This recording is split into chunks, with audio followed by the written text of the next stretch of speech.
Hər vaxtınız xeyir olsun əziz izləyicilər. Biologiya 7-ci sinif testindən 1.2 mikroskopun quruluşu bölməsində olan testləri izah edirəm. Birinci sual. Eylerven diaqramında uyğun bəndləri müəyyən edin. Burada bölgə cihazdır, hər ikisi lupada, mikroskopda hər ikisi bölgə cihazdır. Bunu yazıram 1. Dəyişdirim rəngini.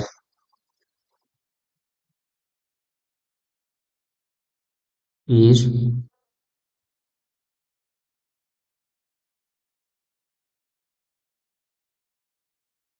Sonra əşyanın təsviri 100.000 dəfələrlə böyükdür. Bu mikroskopa aid xüsusiyyətdir. Yəni mikroskop çox böyükdür. Olacaq burada 2.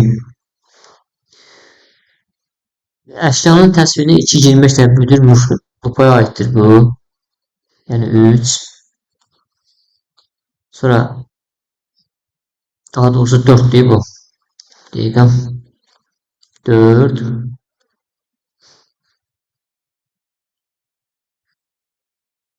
İki tərəfi qabarıq bölücü şüşəyə malikdir. İki tərəfi qabarıq bölücü şüşəyə malikdir. Bu lupaya aiddir. 5.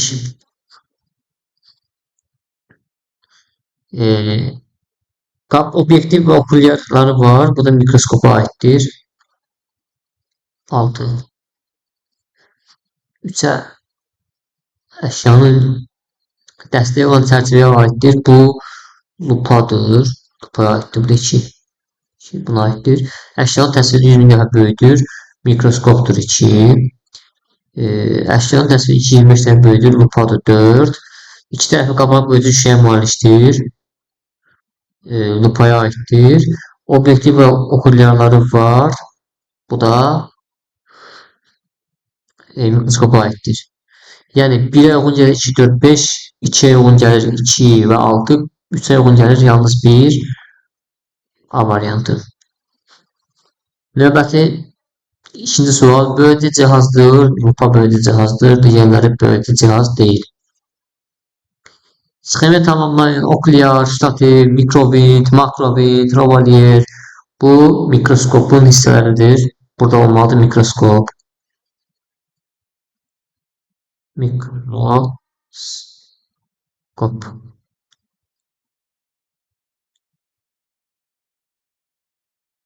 Yavaş yazın biraz.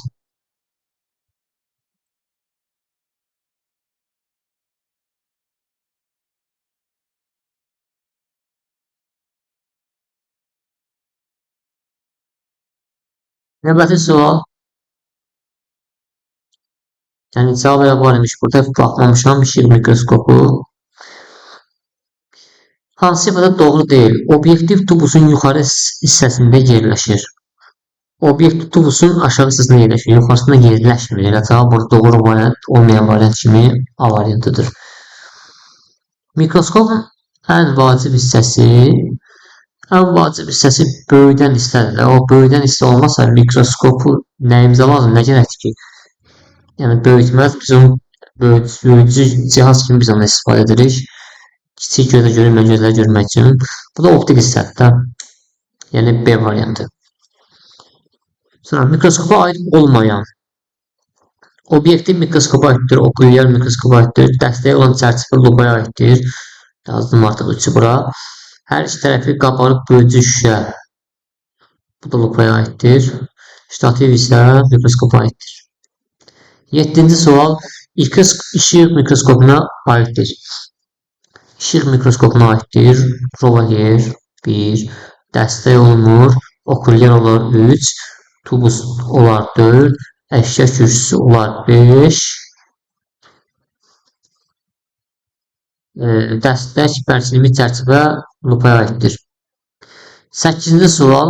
Uyğunluğu müəyyən edin. Obyektiv okulyar haqqında məlumat verir. Yəni obyektiv okulyar haqqında hər biri haqqında məlumat verir. Görə hansına aiddir? Çərçivə və 2 bölücü şüşədən ibarətdir. Çərçivə və 2 bölücü şüşədən ibarətdir. Heç birinə aid deyil. Çərçivə və bir neçə ədəd bölücü şüşədən ibarətdir. Bu okulyara aiddir. A. Yazıram qabağına A. Tubusun yuxarı hissəsində yerləşir. Okulyara aiddir. B. Tubusun aşağı hissəsində yerləşir. Təbii ki, obyektivə aiddir. C, daha doğrusu D. Əşya masasına birləşir. Əşya masasına heç bir birləşmir. Əşya masasına birləşir tubusun özü. Daha doğrusu ştativ. Heç birine aid deyil. Növbəti 9. Əgər obyektivin üzərində 30, okulyanın üzərində 40 rəqəm yazılarsa, mikroskopun böyütmə dərəcəsini hesablayın. Birinci mikroskopun böyütmə dərəcəsini tapmaq üçün okulyanın üzərindəki yazılmış rəqəmi obyektiv üzərindəki yazılmış rəqəm vururuq.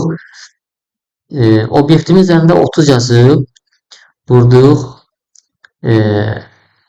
Okulyanın üzərində 40 yazıb 40'a vurarıq. Bu da eləyər 1200. Lupa baxsan hissəciyi 10 dəfə böyüdür. Əgər hissəci lupa vasitəsilə baxıldıqda 1.7 cm görünürsə, onun həqiqi ölçüsünün millimetrlər nə qədərdir?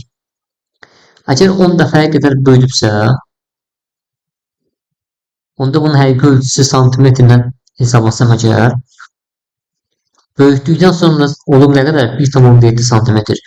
Böyütməmişdən əvvəl, onda 1.7-ni bölsəm əgər 10'a, bu dərəcə neçə? 0,17 santimetr. Millimetr çevirmək üçün bunu 10'a vurarıq. Yəni 0 tam yazım sonra %17'ni vuraq 10'a, bu da eləcək 1,7 millimetr.